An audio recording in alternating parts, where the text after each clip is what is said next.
Welcome to the Traders Show. This show is brought to you by Pepperstone.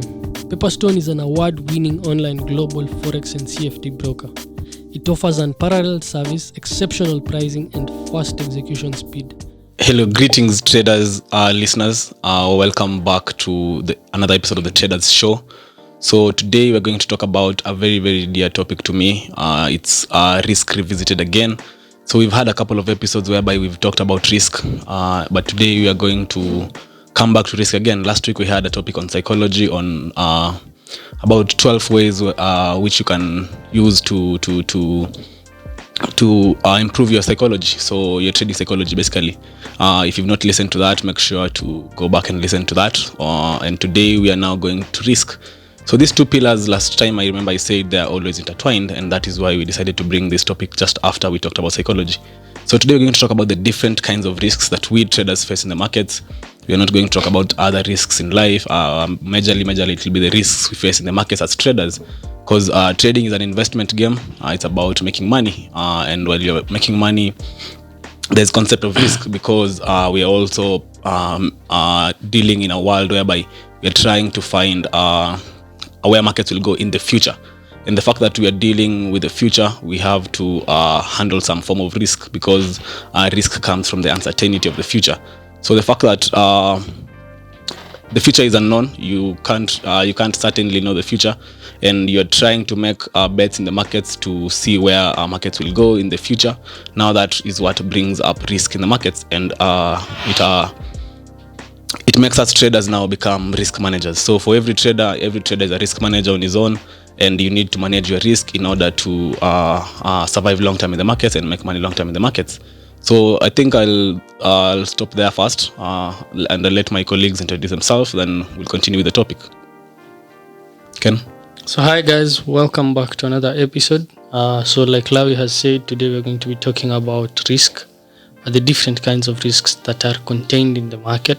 So with the element of predicting the future comes the element of uncertainty, and with the element of uncertainty comes risk. But risk is also, unfortunately, the source of return. So for us to generate any return, we must take risks. So we are going to share with you a couple of risks that you should watch out for. There are very many traders who are exposed to these risks and are not aware. And it's being aware that you're exposed to these risks that will help you kind of overcome them and kind of prepare yourselves on how to overcome them. So I think that's what I'll say, and we'll jump into the topic after Caleb has done his introduction. Hey, what's up everyone? Hope everyone is well. So as my teammates have said, today we're going to talk about risk. So it's interesting. As Tara said, this is dear to him because he's in our course. If you come and do it, he's the main person who takes you over risk. But everyone as a trader needs to know the basics, and also not just the basics, but go deep into risks, because everything is about risk. Be it investing, be it life, be it everything you do is all about risk. So today we'll talk about risk. A few things of it will relate to life, not only in the markets. So it's not just life. It's not just market stuff. A lot of things. The points I have, some of them I'll relate them to life and what you need to know. So yeah, Taras, you can start it off. Pepperstone gives you access into the global markets with more trading opportunities, first-class customer service, and peace of mind. Withdrawals are quick, and for those in Kenya, M-Pesa is enabled.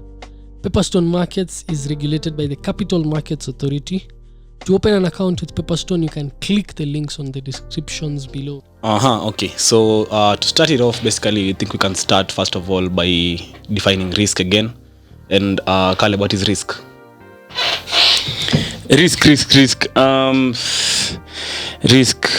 uncertainty. Risk is uncertainty. Ken, what is risk?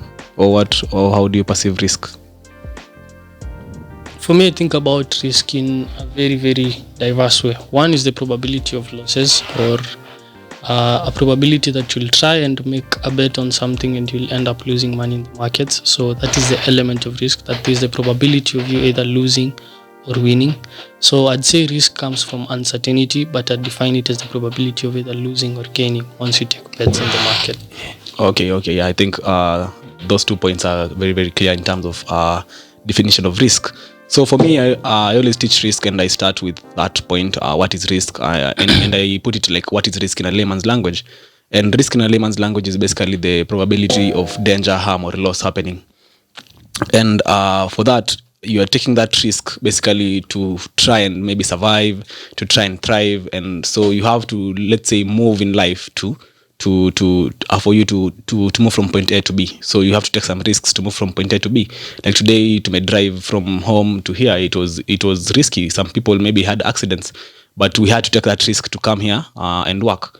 So in life, you just can't escape risk. So there's a possibility that maybe today, as we were driving to work, maybe something bad happened. Maybe we got a puncture and we couldn't attend the podcast. So, but it didn't happen, and we are here. So basically, risk is something you have to always know it will be there, and you have to handle. So let's say the secret to taking risks successfully is doing so while being prepared. And that is why even in things like driving, flying, there are risk measures. In a car, there's a speed limit. They tell you some parts you can't drive past 100 kilometers per hour. Of course, the probabilities now of maybe a negative consequence happening is very, very high. So that is you have to maybe wear a seatbelt to prevent maybe death in when that risk actually happens. So there are ways of managing risk, but we have to take risks for us to move from point A to B. And that is now what happens in trading. In trading, if you just put your $1,000 in an account and you're not willing to take some risks to at least lose some money in order to gain some money, you will not progress in trading. You won't move from point A to B. Basically, you will be stagnant. And so you have to learn that you're in the game of risk management. You're in the game of taking risks. Because every day as you wake up, you don't know if the trades you'll take will become losers or winners. Like you're totally uncertain. Even as you wake up, you don't know how your day will end. You don't know how your week will end. You literally don't know how your quarter will end. So the fact that you're in that business of there's so much uncertainty, you need to know how you handle yourself, know how you handle the price movements, know how you handle the losses and profits. And now that is basically now what we call now risk management. And if you attend our courses, you will get a very, very in-depth class on risk management that will allow you to learn about the different kinds of risk we're going to talk today. The risk, creating a risk management framework that works, and it's a lot. I'm sure you guys you won't regret. So I think I can start there first before we even go to the different kinds of risks. So, but now for me, as I put my first kind of risk that is there in the market, and is the real risk in the market. So there's the real risk in the market, and it's the probability now that you actually get out of business. So that is the main risk in trading and in any investment in any business. There's that risk, because businesses can be tough. You can be down maybe for the quarter. There are no sales for the business. Maybe there's COVID. Like that, some things can happen. Yes, but the moment you shut down your business, that is now when you've been faced with the real risk. So that is what in trading or in investing we also need to avoid totally, because there is a difference between the volatility and risk. Your account can fluctuate. You can be down 10% this month. You can be up 15% the next month. That fluctuation is allowed by investors and by traders. But what we traders do not allow in terms of risk is the permanent loss of capital. So the permanent loss of capital is the first and the main risk in trading and investing, and it's what traders and investors fear the most, and it's what you can't explain to an investor maybe, but you can explain to an investor maybe why you're down 20%. You see, but it's hard for you to explain why you're down 100%. So that is the first and the main risk in trading. The fact that there's a possibility in trading, there's a very actually high possibility that if you do 1, 2, 3 wrongs, you can easily end up on 100% loss of capital. And that is what we are trying to avoid by creating the risk management framework. So I think that can be my first point.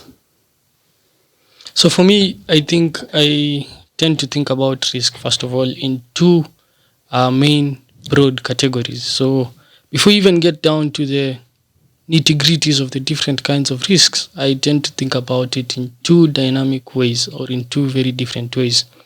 One is there are risks which must be taken for you to thrive.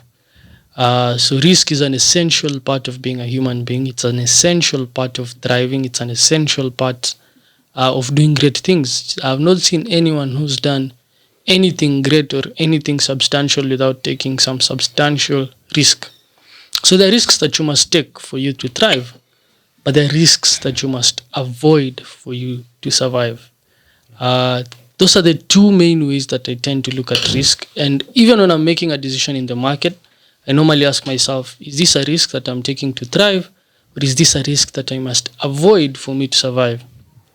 And over the years, I've really become good at knowing the risks that I must avoid for me to survive. So the things I just basically don't do in the market, and they've really helped me to be where I am today, not to be everywhere and not to find myself in situations which I can't possibly even explain, like Lavi was saying. So besides those two baskets, which are the risks that you must take for you to thrive and the risks which you must avoid for you to survive, for example, the one Lavi has said, risk of ruin, that's a risk that you must avoid if you're going to survive in the market. There's no way you will be trading $1,000 account and you find yourself you're exposing $1,000 in one position or in even 2 or 3, 4, 5, 10 trades. In that way, you will not survive long enough in the market. You're a ticking time bomb, which eventually means you'll blow up. When you're a ticking time bomb, you eventually get to a point where you have to blow up. So as you're making decisions in the market, you must first of all prevent the risk of ruin. Like you must sit down and calculate and think about, okay, I have 3 positions in the market. I have, let's say, 1.5 risk on each position. That means I've exposed 4.5% of my account, which is not really bad. So unlike someone who has $1,000 in the market, they have 3 positions, but instead of exposing 1.5 on each, they've exposed 10.5 on each position. This is basically a ticking time bomb, the one I was talking about. Because if you go into certain drawdowns, it's very hard for you to recover. But let's move more to the positive side. There are risks which, like Lai was saying, those are the risks you should avoid, but they're the risks you must take. So there's one risk that I really like, which is the risk of falling short. When you're trading, one thing I've realized to the markets is you must have clear objectives. No investor will give you money if you don't have clear objectives of what you want to attain. If you're doing a prop firm challenge, there are clear objectives that are set for you. If you're trading in a prop firm, there are clear objectives that are set for you. In your trading, you also have clear objectives. So for example, for me, my objective has always been to return between 8 to 12% every single month of my trading. There are times when I've fallen short, right? So there are times when you're trying to trade, you're trying to execute positions, and maybe there were no opportunities, maybe you did some mistakes, maybe your position sizing was not good, maybe you were not in sync with the markets, maybe you broke your rules at some point, and you just ended up falling short. Now, people don't really think hard about these risks that are contained in the market, like the risk of falling short. And it's very important for you to think about, okay, this is my objective, this is what I want to attain, because I don't believe you can form a trading plan without a clear trading objective. A plan which has no objective to be attained is basically not a plan, because a plan which does not lead to a certain destination is not a plan. You need to know, my objective is to return this, and for me to return this, now you create a plan. But if you have a plan and no objective, then probably you're not really playing the game how it should be played. So for me, I'd start with the risk of falling short. And very many traders, in fact, fall short. Not short only in terms of failing to attain the objective. In fact, they lose money. They end up on the negative side of the market rather than on the positive side. So for me, I always think hard about how many times have I fallen short from attaining my objectives, and I take those reviews very seriously. Because I know if I don't take those reviews seriously, then I'll keep on falling short. And sometimes those reviews have led me to some very good epiphanies. For example, don't interfere with trades when they're running. Another one that I've recently come to realize is avoid taking subpar trades. But for me, I hate framing goals in a negative dimension. So if you frame your goals with such, for example, if you have a goal like I want to avoid something, your mind tends to think of what you're really trying to avoid instead of what you really want to do. So one thing I've learned is framing goals in a positive manner, and my goal is always and will always be to follow my method. So for that now, that really helps me avoid the risk of falling short, because I know if I follow my method and if I follow my simple rules, then it's very easy for me now to attain my goals. So I'll start with the risk of falling short. I think there's a lot there. There are very many traders who are suffering from that. And I'll share with you guys some other risks as we keep on moving forward. Okay, Akala, before you move on, still on the risk of falling short. So as I always teach these kinds of risk, I always like stating the risk and how do you handle it? How do you mitigate it? And on the risk of falling short, I came to realize most traders actually now, the risk of falling short now doubles their risk in trading, because yes, you've fallen short of your objective, because yes, you have your objective of 8%. And we know we've said markets don't promise us anything. Markets can be very, very wild. Some months you can be down. So how do you handle that month whereby you had an objective to make $8,000, but you've made $1,000? You only have 1% for that month. Okay. So for me, I think the most important thing is, if you got 1% and your goal is to get 8%, explain to me why you got 1%. Often when you come to reviews, you'll discover that most traders fall short, not because they followed the method precisely, but because they followed their rules precisely. They fall short because it's very, very hard for them to stick to simple trading rules. So one thing I've realized is, the first most important question that I ask myself is, did you follow your rules? Let's say you did. If I followed my rules and I've delivered, let's say the markets were just out of sync. that's perfect. Exactly. That's perfect. So for me, my goal is not always But you've still fallen short. So how do you handle that? Like, because I came to realize most traders, when they fall short, they want to force that short to be out. No. The month is ending. You need to make 8%. And now you're siku ya mwisho unasema sasa hapa tu sasa juu sasa I need to make sasa let me look like that's gambling. Like you end up taking very suboptimal trades, and most times it's actually subconscious. Like hata ujui unafanya hivyo. Yeah. When you just justify some trades and yes, aziko you just justify them subconsciously and you take the trades. So for me, I always say it's always good to have your objective, but most times you can fall short of that objective, and allow yourself like don't force it. You see, don't force to eliminate that risk of falling short, because most people try to eliminate that risk of falling short and they end up making very, very bad decisions in the market. So me, I always say, if the market this month has given you 4%, umesema to review as to why maybe you've missed when you're falling short, but accept it. Sema to that month is 4%, I'll be okay. And also another way to avoid that risk of falling short, because most people unapatanga ni because of a return requirement. Maybe you're living hand to mouth in trading, month to month. So this month nisipomeka 100,000, my landlord will chase me out. So it's always good to always have let's say a 6 month plan, 1 year plan on how you will sort your life outside trading money. You see, so that is also another way you can use to try and reduce that risk of falling short, because you'll accept, okay, nime make 40k, I was to make 100k, but my life is still okay. So I think that is also one thing that most traders do wrong. As you start out, you want to live on that $1,000, and it's very, very difficult. Yeah, but I think I'd also say that from my experience and from what I've been learning and how I think about markets, I think if you have done your backtest very well, and if you have done your research very well on markets, different market conditions will call for different rules. So one reason that I always set an objective and I try to look at why I'm not attaining the objective, or why this time and this time I attained it, because I also study from my successes. I just don't look at failures. And one thing you'll realize is, for example, week by week, like there was that idea I was telling you of setting weekly targets, right? So like, let's say like this week, at some point I had running trades which had given me about $3,500.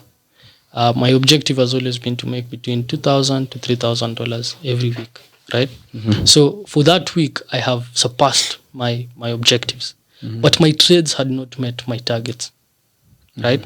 So the markets had not moved to where I expected them to move. So during such conditions, I tend to look for ways where I can balance the two. So how do you balance the two? You can, for example, ensure that you cover some gains to ensure that you don't lose, you don't give back everything, but at the same time you have some room to improve on that. Because markets, again, I will also believe what you said. Markets don't offer efficient. It's not like a day job where every month, every week there'll be an interesting opportunity for you to make a killing. Sometimes you need to play aggression, sometimes you need to play defense. But at the same time, if you're tracking patterns which keep on repeating, and you have a statistical edge, and you have formulated rules which can help you trade around that edge, and you're strategic enough to follow those rules, then most times you may find that you can be able to at least attain your objective, or come shy of attaining your objectives by a few points. So I'd say, but for most people, I think one of the most important questions, I'd say, it's like you've said, examine why you're not attaining your objectives. If you're not attaining your objectives because you're not following simple trading rules, don't even try and say markets are the problem, because basically you are the problem. If at any point you find yourself, you returned 1%, like you're saying, but you followed your rules, that's perfect. But if you returned 3% and 45% of the time you're outside your rules, or you don't even have rules, then that's a big and major problem. So that's how I'd say you handle it. So I'll start with what Jim Rohn says. It's all risky. Everything you do is risky. True. Ever since you're born, it got risky. Like what Tarasa said, we came here driving, it was risky. And there's an important point to that I'll share. But to start with that, everything is a risk. Like like what Jim Rohn says, there's one certainty of life. It's the risk of death. It's guaranteed you'll die. You just don't know when. And taxes. Death and taxes, guaranteed. It's always a helper. So yeah, so like Ken is saying, taxes and death, those two are guaranteed in life. So starting off with what I was saying, with what Taras was saying, I don't know how I'll point this. It's not really a point, but it's just something. I'll cite a lot of things that I've learned in terms of risk from Howard Marks. The memos we read from Howard Marks, we got them from the website, yeah? Yeah. So you can leave a link below. Yep. Yeah, we'll leave a link below. It's very, very nice. Howard Marks has really helped us, plus many other sources, not just one place. So one thing, like, someone might assume, like now the way you're saying, we got here, okay, it was a risk. But someone might say it wasn't risky. Like you got here safe.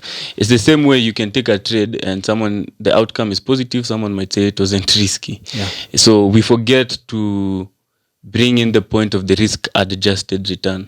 Exactly. You get. It's very important. Every people, when they are going to invest, the number one thing they're looking for is how much is this person making. Taras, if I give you money, utanipea pesa ngapi? No one always asks the opposite question. What risk are you taking to give me that 100% return, 50%? Because if you take... so this comes in two ways. Many people start saying the higher the risk, the higher the reward. Higher return, higher reward, which is very false in our opinion. It's not.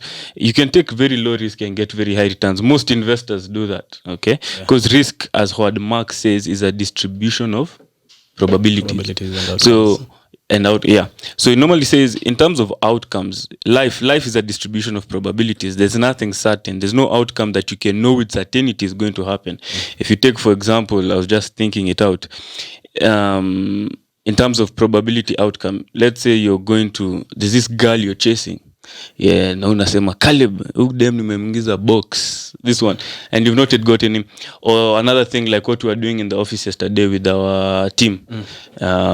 When someone has called a client, you're very happy already. What did we tell them? Listen to the song The Gambler. The Gambler. Okay? Nothing is certain, okay? Until that money is in the bank. Even in a trade, even if a trade you've gotten into it and you're like, this is the best trade and you've not yet come out of it, it can be a very good trade. Like you followed your plan, like on the plan, on the system, like what Ken was saying, you followed the system to the latter. It was a perfect trade. Okay. But the outcome is a probability of distribution. It's probable. Okay. Yeah. There's no certainty of what will happen. So it's very important for you people to understand the basic nature of risk, and everything that we do involves a certain amount of risk. The more we study and the more we get skilled in understanding the markets, the more we can have a higher probability outcome of something happening as compared to someone who's very new. Someone who's new, a lot of luck plays. Okay, when we started off, when we were doubling accounts, it was a lot of luck playing. We didn't even know there's something like risk. And that's the same thing I was telling Taras today morning when we were just here. I was telling him it must be fun teaching the students about risk, because this one, they get... Wankwanga very shocked. Like, I'm sure they normally say, I didn't know that existed. And there are many types of risks which we are going to share. Most people think it's only the 1% risk. When you tell them, you said over here, the first thing you ask them is, what is risk? Do you ask them that? Yeah. What do they say? Risk?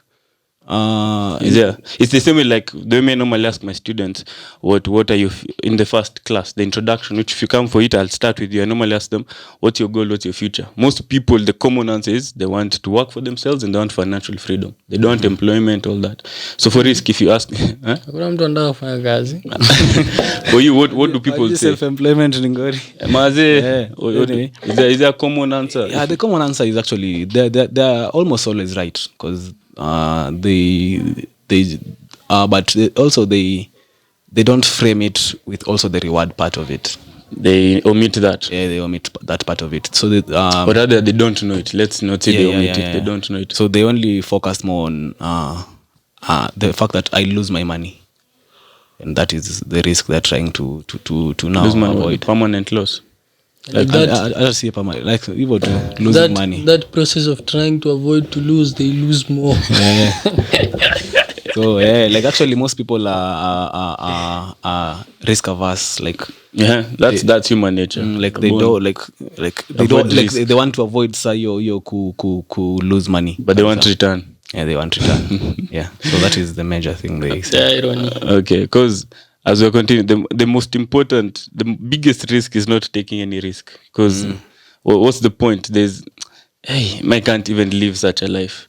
Like you eliminate the reward immediately. You eliminate the risk. You've eliminated the reward, so there's nothing you can get out of it. You won't be lucky just one day sitting somewhere thinking manna will fall from heaven, and you're lucky you start eating and become wealthy. There's nothing like that. Nothing. And on another point, before we get, because we haven't started naming, I think Ken has already named one risk, the risk of falling short, but we'll get into them more deeply. But that point, why did I go away from it? Very important to say. It's gone away. Come on. Why did I mention you, Ken? It was another form of risk. It wasn't a form of risk. It was something about risk. I haven't started naming the risks. It was something about risk aversion. Was it what you're saying? The biggest risk is not taking any risk. The biggest risk not taking any risk. I was adding on to that because I'd already mentioned that. Poleni, that thought has gone. Let me gather it back. Tataras continue. I'll get it back.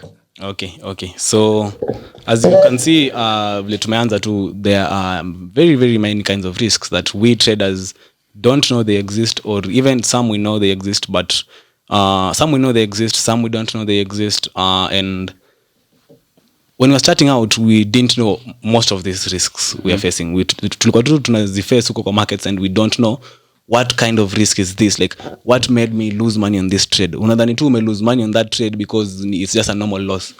But when you dig deep into that loss, you will look at there's a reason as to why this risk has been actualized. Like there's a reason why this loss has been actualized. And that is what most traders now don't know. Like they don't know why they are losing money in the markets.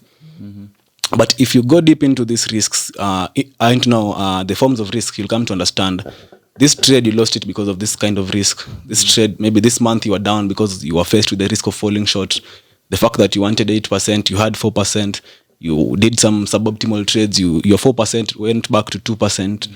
So you come and realize, okay, if you dig deep into this month, uangalie tu your trades vizuri, the setups, useme, okay, this setup haikuwa perfect, not everything had ticked, but I took the trade. And why did I take the trade? Is because I was trying to maybe cover for some percentages, you see. And you come and realize, okay, this risk is, this loss is coming from the risk of falling short. So how do I avoid it next time? Like, Vilekana anasema to look at as to why you didn't attain your targets. If you had done everything right and the markets just gave you 4%, you know, like it's not your mistake. You actually did everything right, and the markets gave you 4%.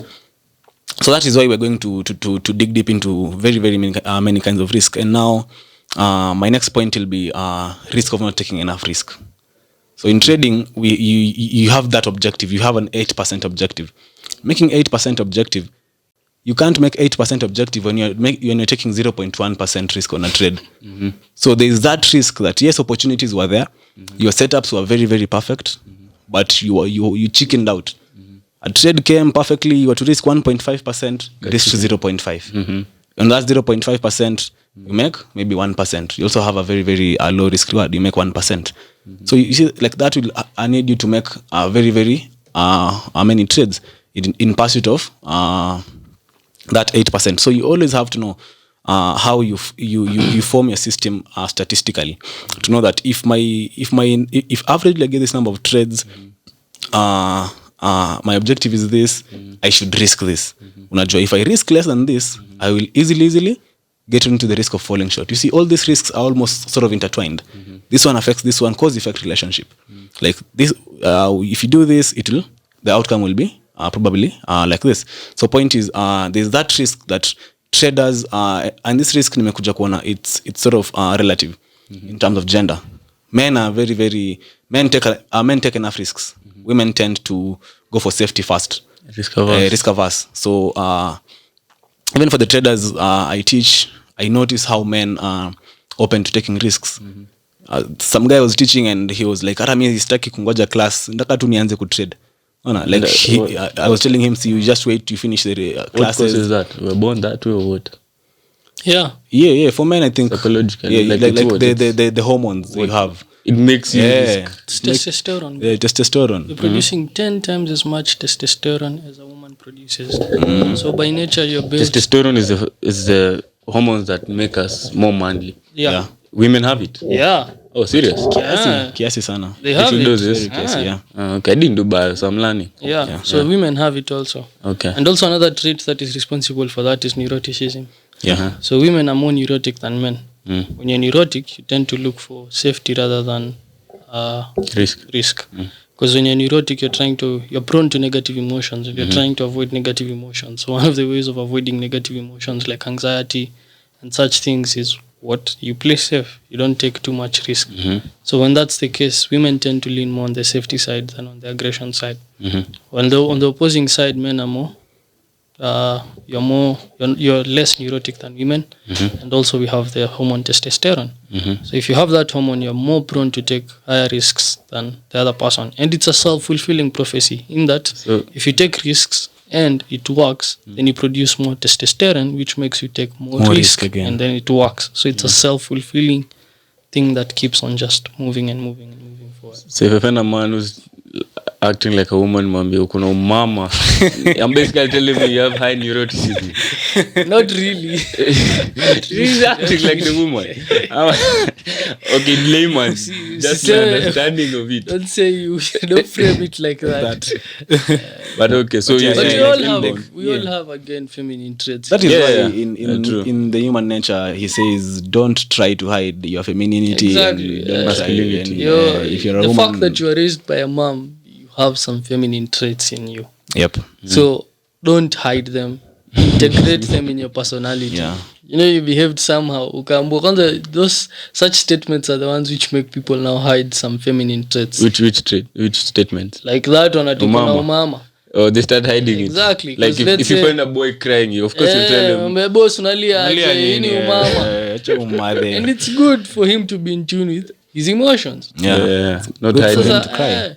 But umemwambia acha umama. Sasa hiyo kutoka hiyo day anytime ako emotional. So it's good to integrate those traits in you. Like if you have, like for me, one trait that I've really integrated is being like usafi. Tanpata hadi wasoni kina Tevoni ambaye niko na OCD kwa nyumba huko. I hate your element ya things just being everywhere. So I've really tried to keep my house like in perfect order, things being neat, such things. That's a feminine trait. It's not really a very masculine trait. So it's a feminine trait. Yeah, women are more orderly than men.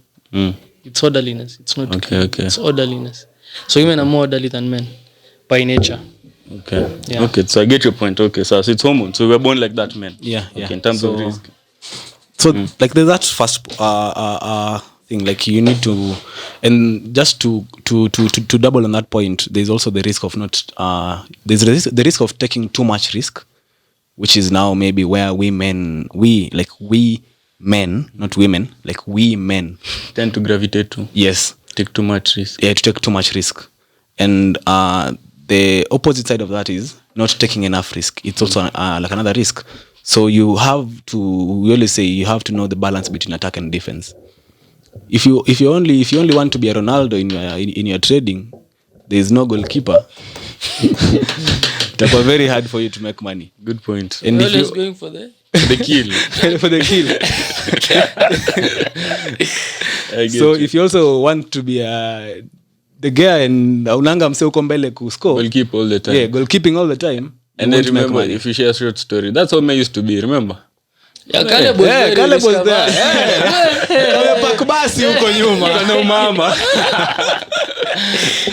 So you always risk profile yako, you always go conservative. Yeah, conservativeness. Can can't do that. I have to be out. I can't. Yeah. So, Ken used to tell And me, it made you miss some trades, some good trades that you had. I have good trades that are coming out. You're like, yeah, I wish it's the same thing you're saying. I used to under risk too much. Yeah. And on the flip side, my friend here was very high risk. The boy plunger. We used to call him the boy plunger. So his account was very volatile. So like you're saying, but see what tumekuja to look for that middle point. That over balance. The years, it takes time, experience. You look for that balance. What Taras is saying. And I always say it now in trading, try and be a Pogba, try and be a midfielder. Jonga hapa katikati naweza enda nifunge bao na ikikuwa noma. Rudi defense. That's Pogba. Yeah, sasa you're in the middle. Like don't be a striker so much and don't be a defender so much. Like and how do you do that? Like how do you attain that balance? Good question. First of all, I can say it's one for me is what I've just said. Objective. Pardon? It all comes down to your objective. If you have a very, and that is where most new traders come from, and wrongly, they have wrong wild objectives. That I work for markets. Someone has an objective to make 80% return. That person must take too much risk. We are kumbali luckily. Then there is another person. Asa hata ana objective ya kumeka hata do tena. Asa ako fearful of making losses. So for that, of course, now you won't make money. So a good trade comes, you're risking 0.2%, 0.3%, 0.5%, and you have like 4 trades in a month. How do you risk 0.5% and you have 4 trades in a month? How? Exactly. Even if you win all of them, you have a 2% return. You see? No, 4. Yeah. Aujena mbali. 2% hata si 4. So you have a 2%. Oh, see, you have 0.5. Reward is 1. Okay, yeah, reward is 1. So 4. You have underperformed. Exactly. So like you have to know like this is my objective and these are the risks I have to take. So these are the risks. So what you're saying is you must frame your risk in line with your objective. With your goals. That's objectives, goals, exactly. And that's exactly what I teach when we're doing the back testing and creating the system towards the end of my course. I'll teach you guys this if you come for the course. Okay, you've created a system, everything. You've done back test, this are 10 trades per month, 50% hit rate, risk reward 1:2, But at the end of the day, you come and start trading, but you want to attain 20%. You're getting 10 trades. Your risk reward is 1 to 2. You're risking 1% per trade. 50% hit rate. You'll win 5 and lose 5. The ones you've lost, you lost 5%. The ones you've made, you've won 10%. At the end of the day, you have 5% return. Your goal is even, kata unaim 10. Yeah. Already your objective and your system are not in line with one another. You're up, which is a good thing, but you've not attained the objective. Yeah. So that's one. And what else? Just continue. Point I wanted to get yours. I'm learning. Oh, you're learning. Risk. Another thing is like I'm asking on the same point. Yeah, on the same question. Okay. Like how do you balance? Okay. Sorry. You were saying something. I was saying experience. Like what I've just said. Like what I was saying. It takes time. Sometimes utaingia kwa market. Like what you're saying. Kuna msema mwingine na anataka ku make those 80% in 1 month. Kuna mwingine hata elewi ata make how much. So by the time experience you understanding, now you're coming to understand objectively this is a reality or a reasonable return at the end of a month, at the end of a year. Like 80% is not bad, but you can achieve it in 1 year. Stop chasing it within a short time frame. Over the whole year, just say each month, what Ken is saying is aiming between, you said what, 10 to 12? 8 to 12. 8 to 12. If you take 10%, in 10 months, let's say if you hit it, which you can underperform, let's just say in 12 months, you may hit that 80%. Yeah. So 1 point for me is experience. Another thing, how to achieve balance, yeah? I think the more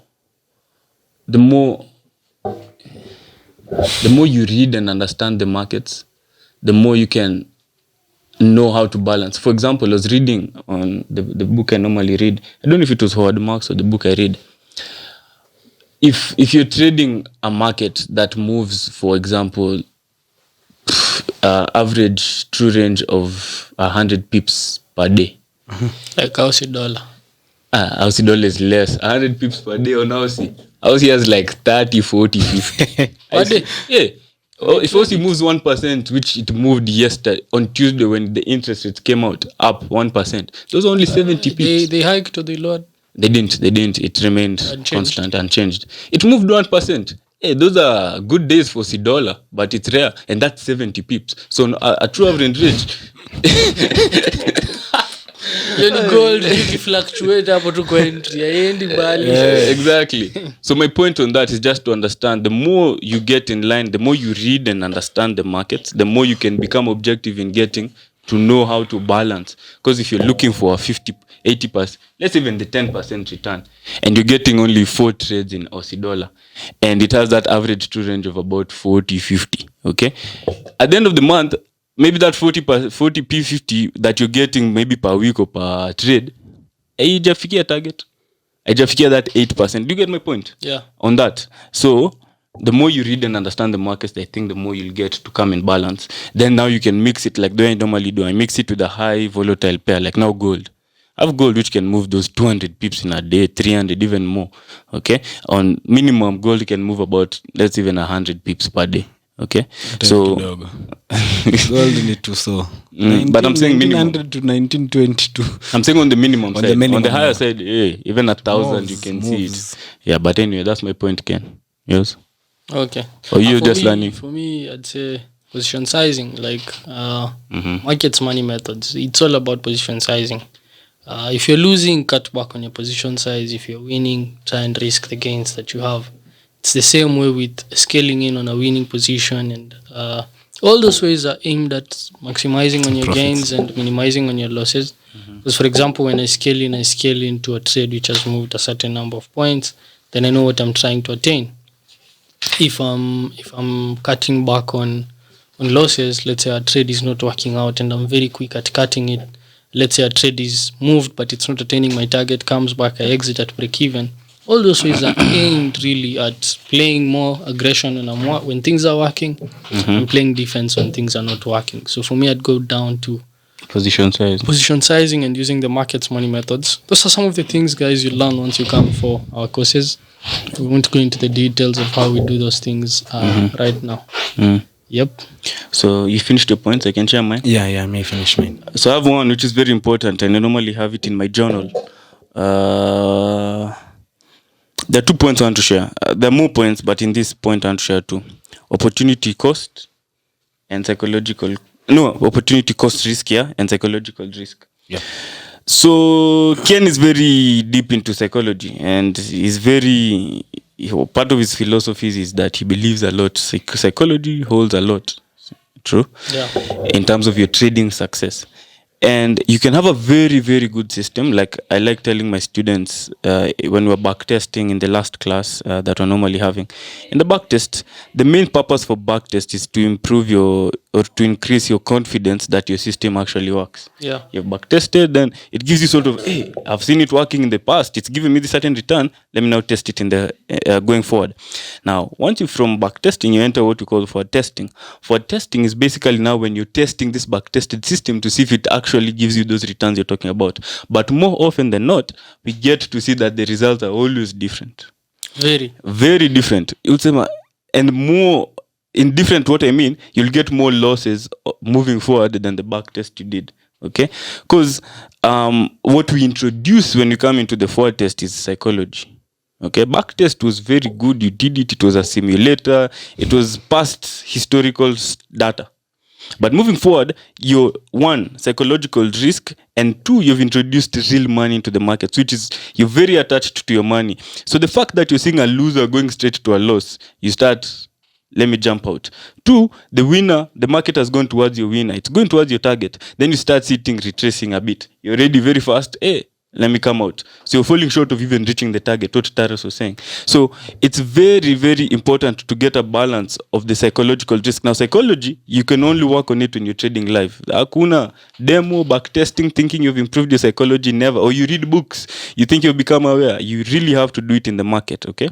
So that's 1, psychological risk will make you have less returns at the end of the day. 2, opportunity cost. I normally like doing this at the end of the month when I'm doing a review of my trades. What I mean by opportunity cost is, let's say for a month, there were 10 opportunities, okay? But I only took 5 of them. Maybe the other 5 I didn't take because I was doubtful. Maybe I'd come from a short losing streak. I didn't take that trade. Or even, I didn't see it. Okay, this is what now we come and we normally teach a lot. I like teaching. It's what we call pattern recognition skills. If you have a certain system, you need to improve your pattern recognition skills, because if you do not, you're going to miss a lot on a lot of trades, which is opportunity cost. So at the end of the day, when I'm tabulating how I've performed at the end of the month, I'm normally looking, okay, let's say I'm up 5%, but I took those 5 trades. Okay, the opportunity cost that I missed out, I didn't make 10%.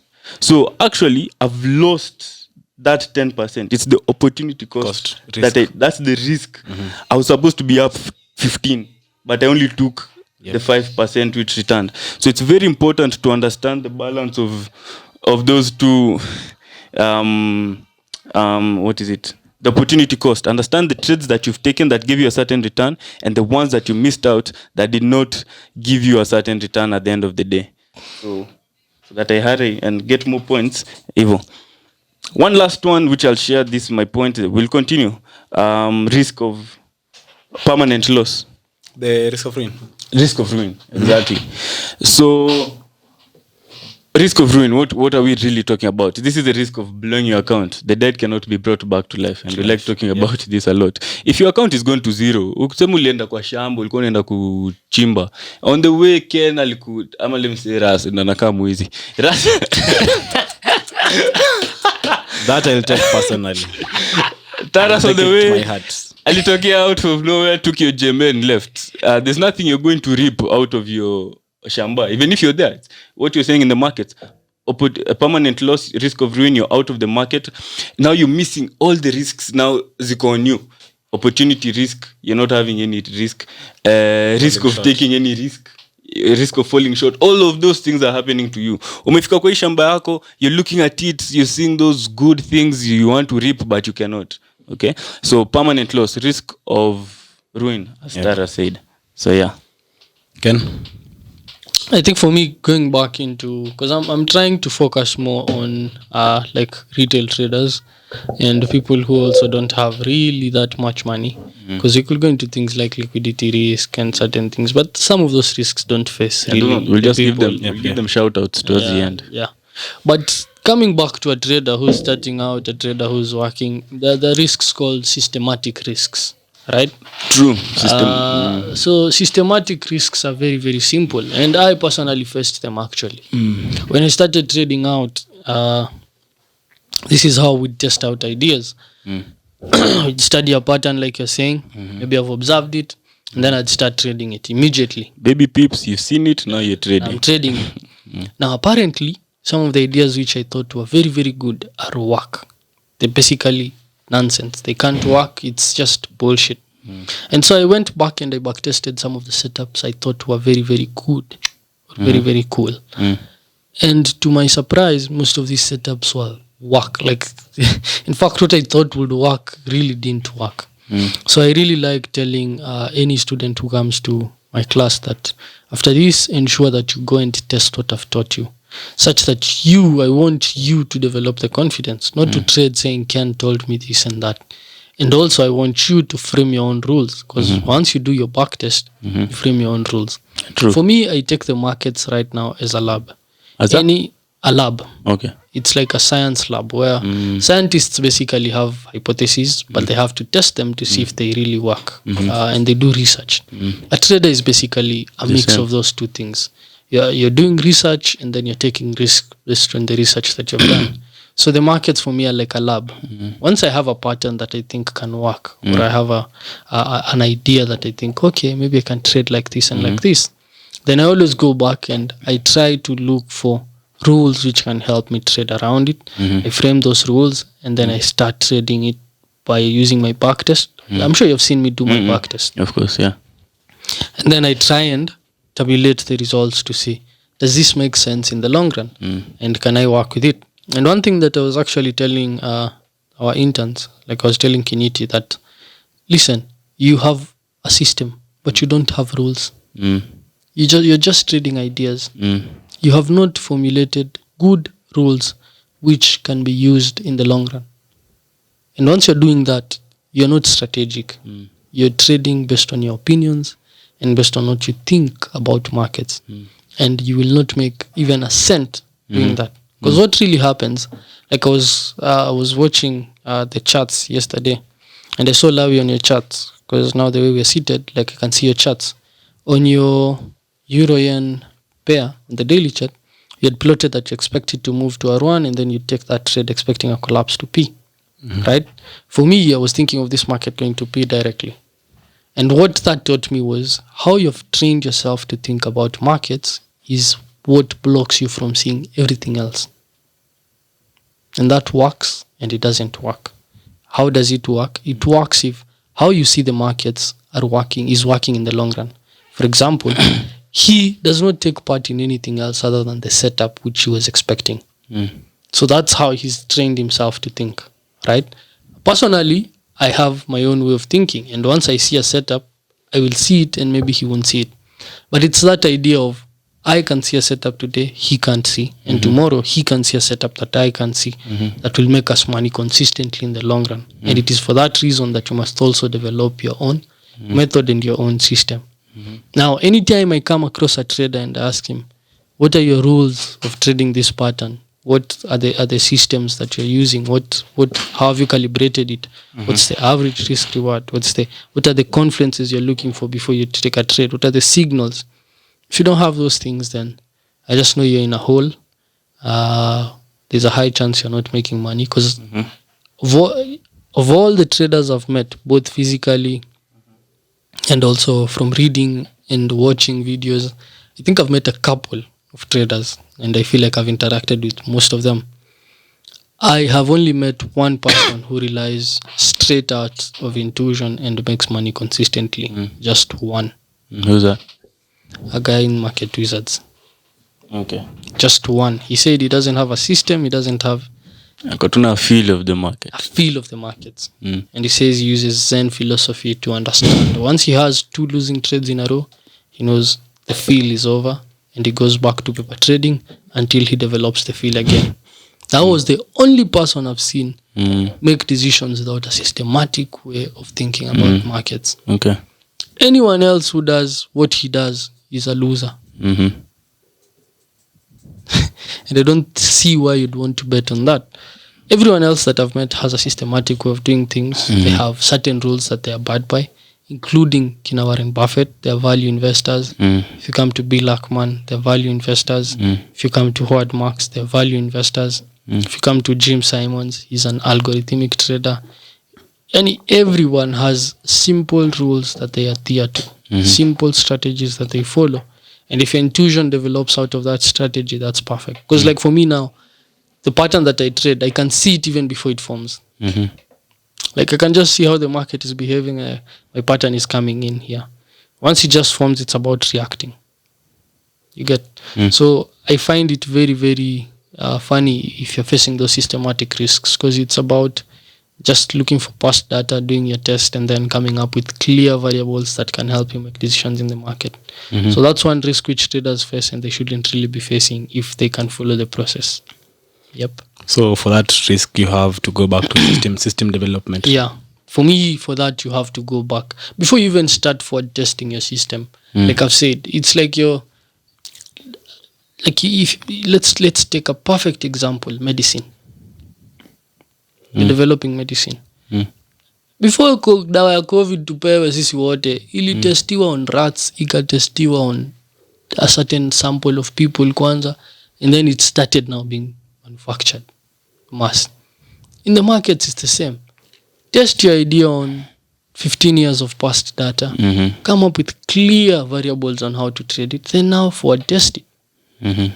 But sasa ukitrade uko mbele opinions, niliambiwa nikiona double top ni trade, nikiona W ni trade. You won't make a dime in the markets, because you don't even know what you're doing. You don't even have the confidence to stick with it. It will take you so long to even learn how to trade, because you want to learn from your opinions. You want to tell me you'll develop your opinions in a month or two about how markets work? No. So you have to go back and do for me that how to cover that is basically that. Sit down, do a strong back test, come up with clear variables on entry, exit, and how much to risk in line with your objectives, like you said, and then come to the forward test and try to stick to those simple rules. Yep. And see if you can make any money in the markets. Yeah.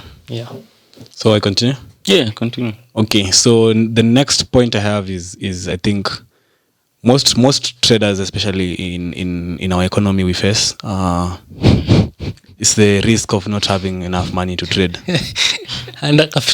Risk of under-capitalization, we call it like that. And most people are there. Yeah. Especially in this country. Especially in this country and in this continent, maybe.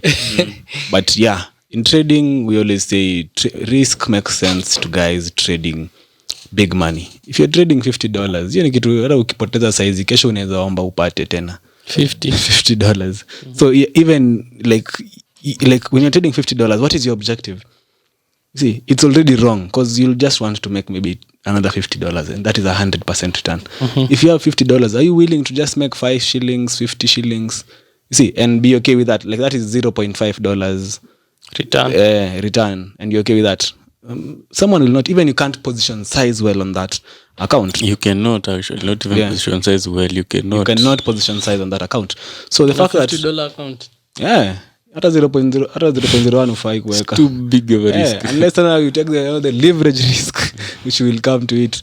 But the risk of undercapitalization actually is, I think we can just combine it with leverage risk, is now what makes traders go for the big leverages. And first of all, let's finish now with undercapitalization, because most of us, as we start out, me and Ken, we saved. Actually, we didn't save me; it was my rent, my 10,000. We saved 3 people to have a $300 account.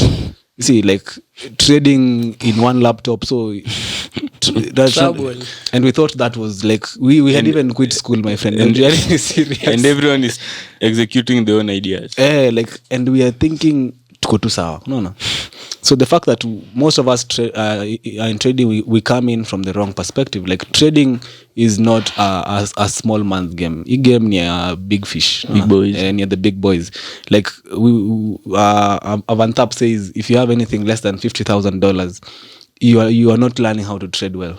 See, because even in terms of how we take, like just repeat that again. How much? $50,000 initially. That is about 5 million plus minimum, depending on the dollar rate. Yeah, okay. So most of us we frame our mind in terms of risks wrongly, even because of how we start. We start with a $300 account. So if I risk 1% of that, it's $3. Yeah. So if I risk 1% of that, is $3. That is maybe in Kenya. In Kenya here, it's about 350 shillings. That risk to me, Naeza, like I can justify that risk because I'm not losing so much money on that. No. It's only 300 bob. I can easily recover that. But imagine now I'm trading $100 million. I won't take suboptimal trades here and there because 1% is $1 million. No. 1% of that is $1 million. So I just can't wake up and throw $1 million everywhere. You see, so I'll tend to have a different risk risk framework from that person risking $3 on his account. And now that is the problem. Like we now carry that framework, your framework, taking suboptimal trades, thinking we will get to profitability. And that is why most traders, even it's very difficult. It's very difficult upate mse ali raise $300 or even $1,000. If you have a friend, show me, ali raise $1,000 to maybe even 5 million shillings on one account tu, yani alikuanga tu anajua mimi I'm risking polepole, I'm not taking suboptimal trades. Utapata us guys, ama guys with return ya ngapi kwanza? Return unajua ni ngapi? Ndio. The fact that you have a very, very small account, it's hard for you to live on it. It teaches you bad trading habits. It teaches you that you can just take trades, suboptimal trades, and things will be okay. But when you frame your mind, ukisema, okay, let me now think like niko na $1 billion, mimi na manage fund ya $1 billion. And this trade I'm supposed to take it on a $1 million fund. $1 billion fund. How will I take it? No. will I still be patient more? Like, how will I position size? Will I risk 5% or will I risk 1%? So the fact that we start trading with very tiny accounts, $100, $200, $50, one, inatufunza bad trading habits that don't work in the big money, and two, we tend to want to make so much money from a little money. So if I have 100 million, if I make even 1%, that is $1 million. If I make 10%, I have a cool 10 million shillings. I can easily live off from that. But now if you have 100,000 shillings and when 10% is 10k, hata for me, I can't pay my monthly shopping. So the fact that you need to understand that in trading you need to look for big money, at least $50,000 plus. The ones kusema now you are practicing good trading habits. You're practicing impatience well. You're practicing your attack and defense well. So until you get to that point, and I think now with power firms zimesaidia sana ku reduce that risk of guys trading $50, $100, $200, and again prop firms you I think that's just how life works. You can't just start trading and go to prop firm level. Yeah, of course. You first have to trade your $1,000, $2,000, lose there, form the strategy as Ken is saying, perfect the strategy, reduce the systematic risks. Then maybe when you see some light at the end of the tunnel, you can now maybe take a prop firm challenge. Maybe there are some. Right now, I think access to trading capital is not a problem if you know how to trade. So if you've developed some levels, then I think that risk has been reduced by prop firms. And the leverage risk I was talking about still comes down from under-capitalization. Because you want to take a 0.01, not even 0, let's say 0.1, and you have $20. Itakwambia it's not enough money. But if you go to some other brokers and put 1 million, you remember the broker, they told us that they have a 1 million leverage. Billion. To the unlimited leverage. Ilikuwa $1 million. To the billion. I've sat down with that person over 3 times and they keep saying what they have unlimited basically. Hata achana na hiyo billion or whatever. Guy, yani $10 naweza trade kama ni $10 billion. I'll show you guys. It's on the presentation. I have it. Unlimited. You see now, $1 billion leverage. And some brokers are promoting that. Like, so this is basically to make traders with $10, $5, exactly. Small ones. Hiyo hata si retail, hiyo ni micro retail hiyo. $5 account, how do you want to trade a $5 account? Because now you have a billion leverage, you can even take a 10 lot position on that trade. Yeah, how? It's not even spread to allow. But I get your point. Yeah. So the risk of undercapitalization and risk of leverage is one thing that most new traders face. And you need to understand that as you begin to trade, forget about the money and focus on getting the skill. Because the moment you get the skill now, you can easily get into prop firm level. But if now your focus is now to move $200 to $1 million shillings, you'll have a very tough journey in trading. So, yeah, exactly. So just know strategies whereby you will use to get to that level whereby you can start trading at a good level of capital, the $50,000. Yeah, I think that point was good. So I think I'll share my last two because of time. So the first one is FOMO risk. Yeah, read it from Howard Musk. Traders face, most traders live in trading. FOMO risks, the fear of missing. FOMO is fear of missing out. For those who do not know, fear of missing out risks. It will push you to do things you shouldn't do, and moreover, things you don't understand, just because other people are doing it. Okay? Moving with the bandwagon. So FOMO, fear of, Ken is in a trade, you're not in a trade. And Ken is the one who taught you. You're like, hey, the team is winning. Me, I'm not. Yeah. And sometimes this is normal, especially, and it can also lead to a lot of confusion and systemized risks as well. Because Ken has talked about systematic risk. It can also be unsystemized risks because the opposite of it. You don't have it in the system, but you have FOMO. Ken is in a trade. Ken has been winning the past 3 trades. Hey, let me dangle this trade of his. That is trouble. You get? So, a lot FOMO risk is you need like that FOMO risk is very clear actually in life. In life, guys move. Yani naenda two place cause Ken anaenda. Not mira sijui nani huko sijui hiyo sijui hiyo party nani yako huko ndani. You just went. Ken, you're going for a bash. Mimi niachi. You see, it happens in life so much. So that's human nature. Human nature. And is like what you it have is. to exactly, and it comes and projects itself in trading so much. This guy is making money. Even a setup is not ripe, but you fear you drop too kidogo hivi. You fear you'll miss out. You're missing so out much. social dandia. So you are early into that trade. Maybe another trade you had planned for came, touched your entry, but maybe you were in a class, maybe you were somewhere in a meeting. Moved 40 pips away from your entry. You come and you're jumping on it again. You see, because you've increased your risk. You've already increased your risk. Most likely you've spoiled the risk reward. Kabisa. You've put a wrong stop loss maybe now. Umeka tighter. Because True, now I get your point. It just destroys everything. So FOMO risk in trading, it manifests in different ways. Utapatanga tu, maybe it's because someone else is making money. Maybe it's because you had a trade but you didn't enter early. On time. Maybe zingine uliingia too early. So it's something we traders face, and it's actually a challenge, and that is why you have to train your mind, like anasema, to know exactly what you're looking for, like what your setup looks for, looks like, the rules that you put for you to enter a trade. If those rules bado haziko hapo, hiyo FOMO risk inafai kuisha kupita. So I always like telling people, like, these risks zikikama hivi, this is maybe how you can handle them. And FOMO risk is very psychological. Like at the end of the day, me nilikuwa na FOMO risks kitambo, like it was confusion. Oh, I'm not in this trade.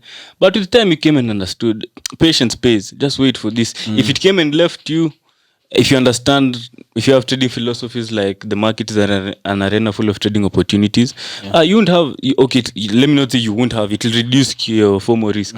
Like you'll be okay. Another opportunity is going to come and all that. But it will also make you be very keen. Like what I have these days, the alarms that I talk about, every 4 hours I'm checking the market. If I'm in a class, I'll just check kidogo, so that you don't get this later on, you're like, oh, I missed this trade. Okay. And another thing these days, I have a systemized system, so I don't start feeling Taras is in a trade, because he follow the system, Ken is in a trade, they follow the system. So it's no confusion at these guys are making a kill, me I'm not. Okay. So that's one. And then the other one, which I'll finish off with, is more like what Ken was saying, is focusing on the retail, but this one is more also for both sides, the big players and the small players as well. Event risks. So Howard Musk puts it well. He says, when it comes to risks, first I'll say the quote which Ken you shared with the other day, which also Howard Musk says, there are two types of forecasters. Those who don't know, and those who don't know, they don't know. Okay? So one, when it comes to now, forecasting is not a very good way of becoming a good trader. You always, because like we said, we're dealing with uncertainties. So you want to deal with probabilities. You don't want to forecast that a certain outcome is what is going to happen, and you're very certain on that. Okay? And also what Musk talks about, risk is in the future. If we knew what is happening in the future, then there wouldn't be any risk. You get, you'll take it's certain, like, I know Taras is going to, or I know I know Elon Musk is going to buy Twitter. Okay, if you knew the future, let me get into Twitter stocks. That thing was up 25% when the news came out. You get, so if you know the future, then there's no risk. But since we don't know the future, and no one of us knows, and this is the interesting part about trading and investing, we never know about it. So the thing we have to do is be able to have a probability distribution of outcomes and bet on the most certain one that you think. Now this one you develop with skill, the one that is most skewed to these things happening as compared to the other. So when we're talking about event risks, he talks now about two: the known unknown. Okay, so known unknown by event risk is, let's say the government, if they put too much, if they increase interest rates too much, or if they lower, what happened? If they lower too much, inflation is going to rise. Yeah. Okay. So this is a known unknown. They've not done it, but if they do it, this is going to happen. Okay. So there's that type of risk that you need to prepare for yourself. But also at the other end, in terms of event risks, there's the unknown. Yep. Like COVID, 9/11. These are risks you don't know, they just happen. They came out of the blues. Yep. Okay, Hiroshima, whatever, anything that happens that affects the market as a whole. These are unknown. So these risks, of course, will affect whatever position you have in the markets. Yep. Be it a loser or a winner. A loser can quickly turn into a winner. A winner can quickly turn into a loser. Or a loser can become a bigger winner. A winner can become a bigger winner. Okay, you gotten my point? Yep. So dealing with event risks and knowing them beforehand is very important for you to prepare in advance how to position yourself in the market, not to put too much risk in a certain position. So I think for me, I'll end it there with those. There are very many more. I think we'll do a part 2, but for me, I'll end it there. They should come for classes. Yeah, they should come. Huko hakuna limit. Huko hakuna I'll teach you till here. And now there we get more detail. Taras is one who teaches that risk, and it's very, very important. Yep. So for me, to sum up, like Caleb is saying, I'll add to the event risk you're talking about, but for me, it will come in the form of geopolitical risks. The markets which are prone to geopolitics, they're prone to it. A market like oil, if Saudi Arabia today wakes up and Mohammed bin Salman decides, listen, I'm not going to sell oil to these people, that's it. Like, or he's going to cut production, or I'm going to cut production, or I'm going to increase production, like they did during that time. Those are geopolitical risks. During the Trump era, Biden is not really like Trump, but during the Trump era, Trump was a very, very huge geopolitical. He created geopolitical risks. Like he'd wake up and say, I'm slapping tariffs on China. I'm slapping 15% tariffs on more than 200 billion worth of goods on China, and markets will just zig one side and then come back another side. So those are geopolitical risks. The Fed, Powell can come tomorrow and say, I'm going to hike rates by this percentage. Those are geopolitical risks. Russia can attack Ukraine. We don't know like right now what's going to happen. Russia could start throwing missiles, could start doing nuclear attacks on the West. That's a geopolitical risk. So those are risks which you cannot really, I think for me what I'd say is those are the risks which you cannot prevent yourself from. What you can do is you can be very quick to react to them, and the only way you can do that is through history. You get. So once some of those things happen, you really need to be very fast at how you rotate, and markets will also be very fast at how they rotate. You'll find that, let's say there was a geopolitical risk, markets like gold will shoot up very fast. Markets like the dollar probably will sell off very fast, or will also shoot up very fast, depending on whether it's a risk on sentiment taking place. True. And the final one that I'd say, the final risk that I'd say, which I've noticed most traders don't think hard about, is volatility risk. Different market conditions come with different volatility levels. Volatility means opportunities, but risk taking must come down. For example, when the VIX is trading at 80, there are very many opportunities in the market, but you cannot trade a 1.5 risk percentage that you are trading when the VIX was at 12, when the VIX is at 80. You'll be taking too much risk. So you need to calibrate your risk in line with the volatility of the markets. Like I remember there was a time gold would move 1,000 ticks, 500 ticks in a single day. Right now it's way, way lower. We are in the 100, 200 pip range. So position sizing is quite different. Stop loss placement is quite different. Targets are quite different. The times when markets are very fast, very different. The times when markets are volatile but directionless, that's another market. The times when markets are very volatile but directional, that's a different kind of market. So market conditions come with the volatility, and you need to find a way to calibrate your risk in line with those two conditions. If you don't do that well, there's a very, very high chance your trading will suffer during a change in market conditions. You may find that when volatility spikes and probably you don't change your position size, things will just move to the opposing side very, very fast. So you need to be quick on your feet, and you also study history to understand how you can position yourself in different market conditions and different volatility levels. Such that you can know, okay, probably we are now going, like right now I'm seeing we're probably going more into the tightening phase. So growth is probably going to slow down. Easy money is going to disappear for the next few, probably years, 1 or 2. So things are going to be quite tough for inflation to come back down where it should be.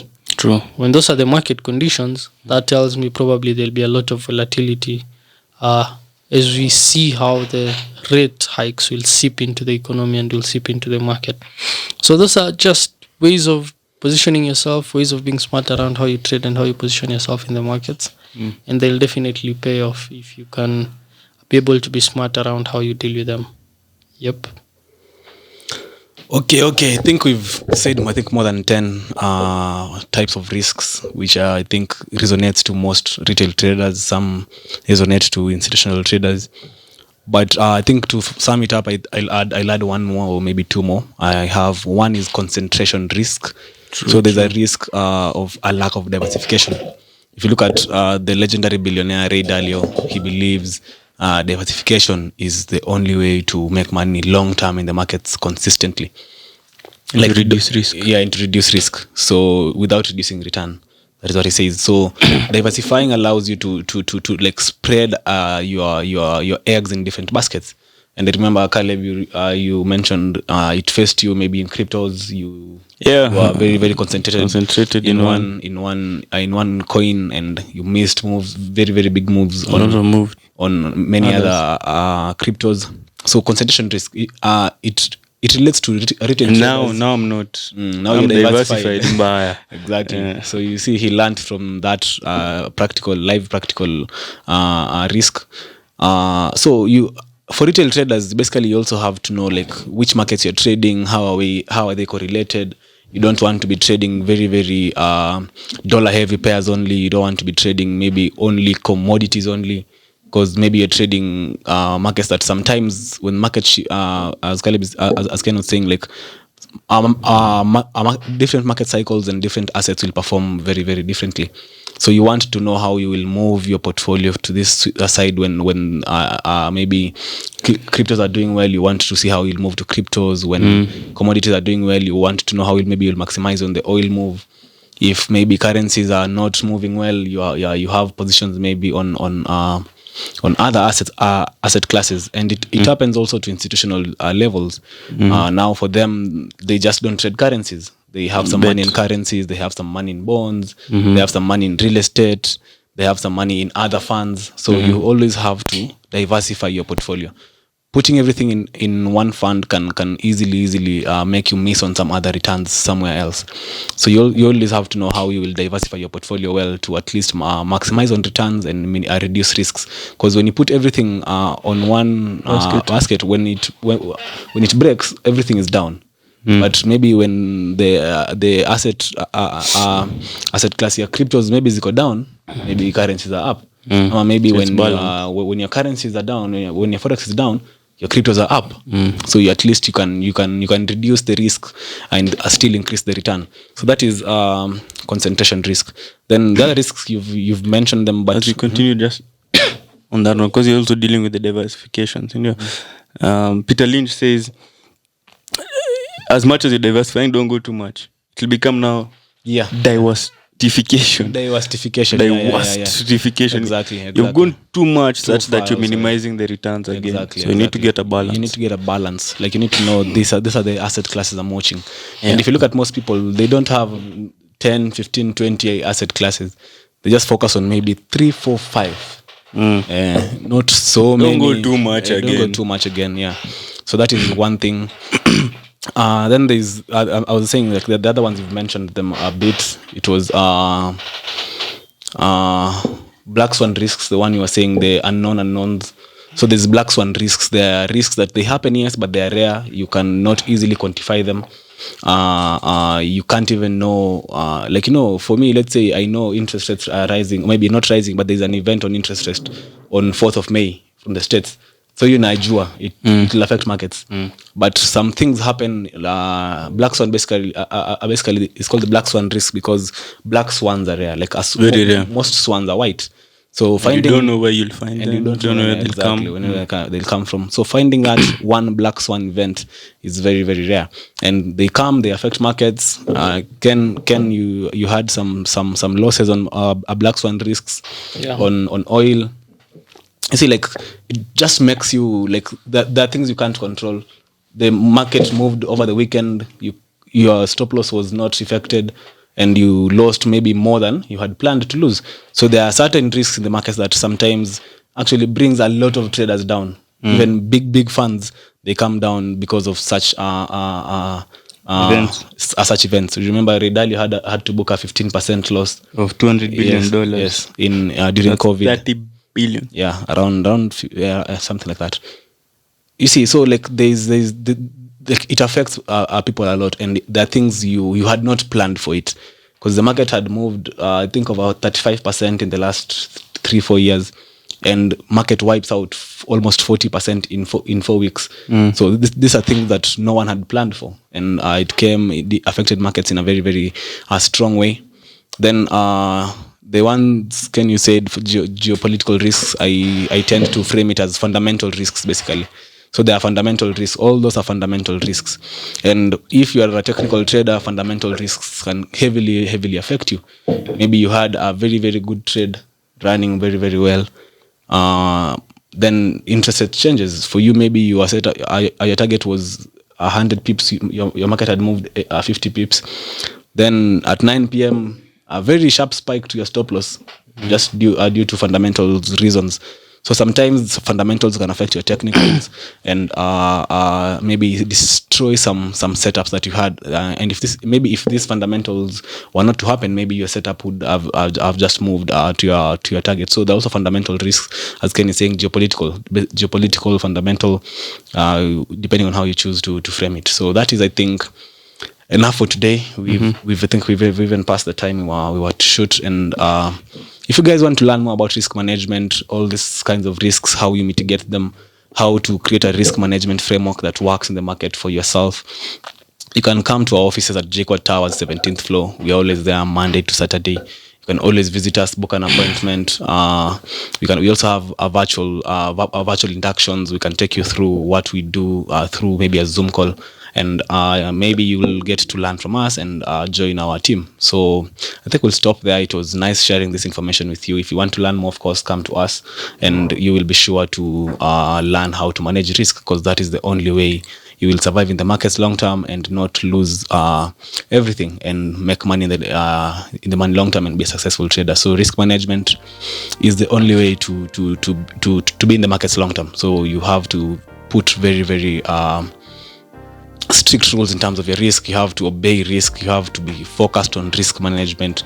Every day as you wake up, you are not a trader. Basically, you are your own risk manager, and that is your main job, to manage risk, like to avoid that 100% loss of capital, to avoid that falling short, to avoid being affected by psychological risks, also to take some risks that you have to thrive, not avoiding to take risks. So it's all a matter of just risk if you want to make money in the markets. And now psychology comes in to help you stay sober as you make and lose money in the markets. So I think we can stop there and share this podcast with your friends and family. If you enjoyed it, give a comment on the comment section below. Thank you so much.